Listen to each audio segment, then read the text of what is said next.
இருக்கக்கூடிய வைணவ திருத்தலங்களிலேயே ரொம்ப அழகிய பெருமாள் வந்து இந்த வரதராஜ பெருமாள் என்று சொல்லக்கூடிய கள்ளழகர்.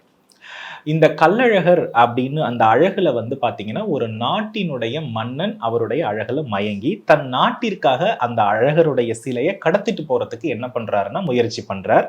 ஒரு சாதாரணமான மானிட பிறப்புகள வைத்து என்ன பண்றாருன்னா, அந்த சிலைய அப்புறப்படுத்துறதுக்கு நினைக்கிறார். ஆனா அழகர் ஒரு இன்ச் கூட என்ன பண்ணலன்னா நகரல.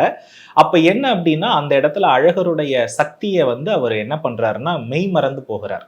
இப்ப என்ன நடக்கிறது அப்படின்னா, அவருடைய நாட்டில மாந்திரீக சித்துக்கள்ல பெரிய ஆட்கள், அதர்வண வேதத்தை படித்த ஒரு 18 மனிதர்களை என்ன பண்றாருன்னா, மாந்திரிகவாதிகள கொண்டு வந்து என்ன பண்றாருன்னா, திருமாலிருஞ்சோலை என்று சொல்லக்கூடிய அழகர் மலையில இறக்குறார். இந்த அழகர் மலையில இந்த மாரி இந்த நம்மளுடைய அழகர் திருடு போக போறாரு அப்படின்றத அந்த ஆலயத்தில் இருக்கக்கூடிய பட்டர்கள் முன்கூட்டியே சதித்திட்டத்தை என்ன பண்ணிட்டாங்கன்னா உணர்ந்துட்டாங்க.